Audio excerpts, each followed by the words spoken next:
July 10, 2024న ఈ కేసును మళ్ళీ రీఓపెన్ చేశారు. రీఓపెన్ చేసి ఆశ్చర్యం కలిగించే విషయం ఏమో తెలుసా? ఇదే సత్యవర్ధన్ అనే వ్యక్తిని తెలుగుదేశం పార్టీ ప్రభుత్వం అధికారంలోకి వచ్చిన తర్వాత మళ్ళీ ఇదే సత్యవర్ధన్ అనే వ్యక్తి దగ్గర నుంచి మళ్ళీ 161 స్టేట్మెంట్ మళ్ళీ తీసుకున్నారు. రెండోసారి కేసు రీఓపెన్ చేసి తెలుగుదేశం పార్టీ అధికారంలోకి వచ్చిన తర్వాత ఆ రెండోసారి ఇచ్చిన 161 స్టేట్మెంట్ లో కూడా సత్యవర్ధన్ ఇవే మాటలే మాట్లాడాడు. నన్ను ఎవరు తిట్టలేదని, వంశీ అక్కడ లేడు అని, తన ఘటనా స్థలం జరిగినప్పుడే తన అక్కడి నుంచి వెళ్ళిపోయాడు, అదే మాటలే మాట్లాడాడు. పోలీసులు చంద్రబాబు నాయుడు గారి ప్రభుత్వంలో తీసుకున్న 161 స్టేట్మెంట్ లో కూడా తర్వాత అయినా చంద్రబాబు నాయుడు గారు వంశీ మీద పెట్టుకున్న ఆక్రోశము, వంశీ మీద పెట్టుకున్న కోపము చంద్రబాబు నాయుడు గారిది ఏ స్థాయిలో ఉందంటే ఎలాగైనా కానీ వంశీని ఇరికించాలి అనే ఆలోచనతో వంశీ ఘటనా స్థలంలో లేకపోయినా కూడా వంశీని 71వ నిందితుడిగా చేర్చారు. 71వ నిందితుడిగా వంశీ పేరును చేర్చారు. అయితే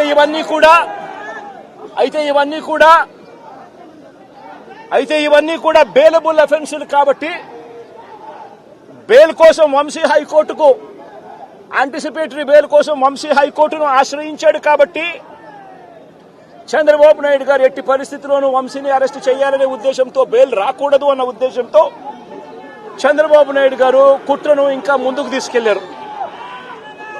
గన్నవరం పార్టీ ఆఫీసును తగలబెట్టే ప్రయత్నం చేశాడు అని చెప్పి మరో ఫాల్స్ కేసు ఒకటి బుక్ చేయడం మొదలుపెట్టాడు. తెలుగుదేశం పార్టీ ఆఫీస్ అట కాల్చే కార్యక్రమం అట జరిగింది అని చెప్పి ఏకంగా చంద్రబాబు నాయుడు గారు అనే వ్యక్తి మరో ఫాల్స్ కేసు, మరో కట్టుకథ అల్లాడు.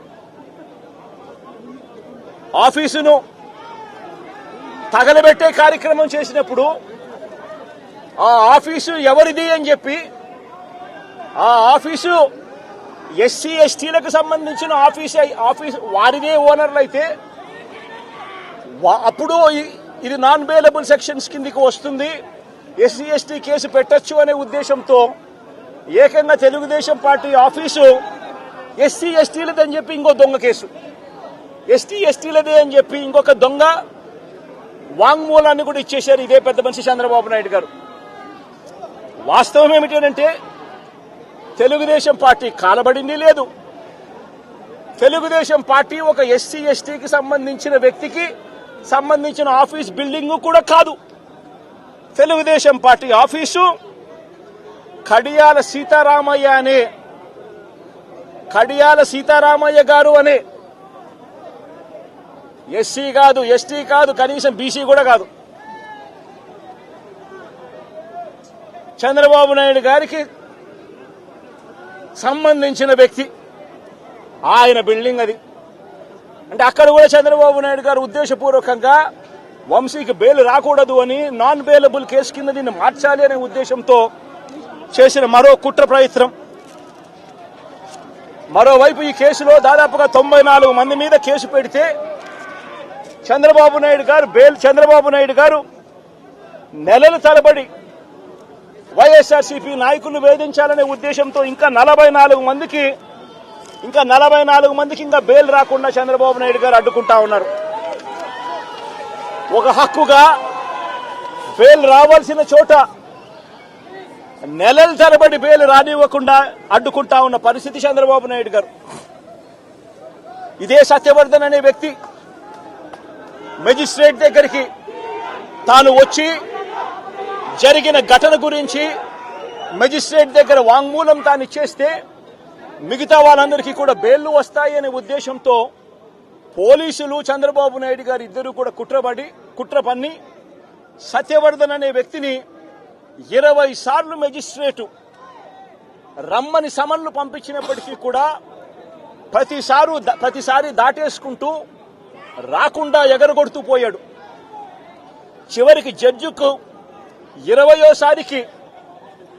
ఇన్నిసార్లు సమన్లు ఇచ్చినా కూడా ఈ మనిషి రాకపోవడం అన్యాయము, అని పోలీసుల మీద గట్టిగా జడ్జి తిట్టి ఖచ్చితంగా సమన్లు ఇవ్వండి, నెక్స్ట్ టైం వచ్చేట్టుగా ఖచ్చితంగా చూసుకోండి అంటే అప్పుడు మరుసటి వాయిదాకు సత్యవర్ధన్ అనే వ్యక్తి తానంతటి తానే హాజరై ఈ ఘటన జరిగిన సమయంలో ఇంతకు ముందు తాను 161లలో ఏదైతే చెప్పాడో అదే విషయాలను మళ్ళీ జడ్జి గారి సమక్షంలో మళ్ళీ అదే విషయాలే మళ్ళీ ఆయన తెలియజేశాడు. ఘటన జరిగిన సమయంలో తాను అప్పుడు లేడని, తనను ఎవరూ కులం పేరుతో దూషించలేదు అని, అసలు ఈ కేసుతో తనకు ఎలాంటి సంబంధము లేదని కోర్టుకు తాను మొరబెట్టుకున్నాడు. తాను తన తల్లి ఇద్దరు కలిసి ఆటోలో కూర్చొని కోర్టుకు వచ్చామని, తన స్టేట్మెంట్ వెనుక ఎవరి బలవంతము లేదు అని ఫిబ్రవరి 10వ తారీఖు 2025 ఫిబ్రవరి 10 2025 ఫిబ్రవరి 10న జడ్జి గారి ముందర స్టేట్మెంట్ తాను ఇచ్చాడు. ఫిబ్రవరి 10, 2025 జడ్జి గారి సమక్షంలో తాను ఈ విధంగా స్టేట్మెంట్ ఇచ్చేసరికి చంద్రబాబు నాయుడు గారికి, లోకేష్ కు, వీరిద్దరికీ కూడా మనశ్శాంతి కరువైపోయింది. వంశీని అరెస్ట్ చేయలేకపోతా ఉన్నాము అనే దుర్బుద్ధి వీళ్లలో ఎక్కువ కాలం మొదలుపెట్టింది. వీళ్ళంతా కలిసి పోలీసులతో మళ్లీ కుట్రబన్నారు. కుట్రబన్ని వీళ్ళు మరుసటి రోజు అంటే ఫిబ్రవరి 11వ తారీఖున వీళ్ళు విజయవాడ పటమట పోలీస్ స్టేషన్లో సత్యవర్ధన్ మీద వీళ్ళు ఒక ఎఫ్ఐఆర్ రిజిస్టర్ చేశారు. ఫిబ్రవరి 11వ తారీఖున సత్యవర్ధన్, వంశీ ఇద్దరి మీద వీళ్ళు ఎఫ్ఐఆర్ రిజిస్టర్ చేశారు. కోర్టును తప్పుదోవ పట్టించారు అని వంశీని, సత్యవర్ధన్ మీద వీళ్ళు తప్పుడు కేసు వీళ్ళు బనాయించారు.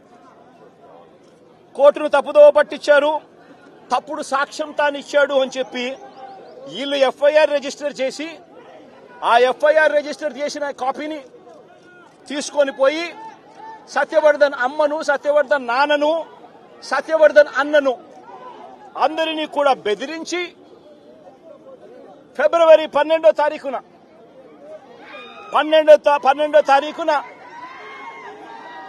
సత్యవర్ధన్ అన్న దగ్గర నుంచి ఒక తప్పుడు కేసు వాళ్ళ అన్నతో పెట్టించారు. ఏమని పెట్టించారు? ఈ వ్యక్తి సత్యవర్ధన్ అనే వ్యక్తిని కిడ్నాప్ చేసుకొని పోయారట.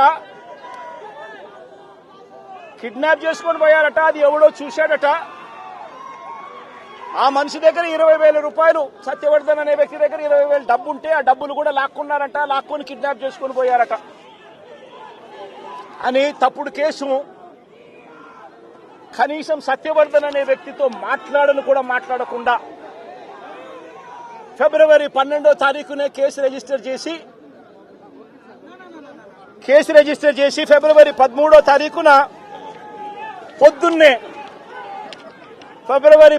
తారీఖున పొద్దున్నే వంశీని అరెస్ట్ చేశారు. సత్యవర్ధన్ దగ్గర నుంచి స్టేట్మెంట్ తీసుకునింది 13వ తేదీ సాయంత్రం, 13వ తేదీ రాత్రి, 13వ తేదీ సాయంత్రం. అంటే అంతకు ముందు స్టేట్మెంట్ కూడా తీసుకోకుండా వంశీని అరెస్ట్ చేయడం, ఆ వర్షన్ను మళ్ళా సత్యవర్ధన్ అనే వ్యక్తితో 13వ తారీఖు సాయంత్రం మళ్ళీ వంశీ ఇలా చేశాడని చెప్పించడం, అది దారుణంగా లా అండ్ ఆర్డర్ ఏ స్థాయిలో ఉంది అని చెప్పడానికి ఇది ఒక పెద్ద నిదర్శనం.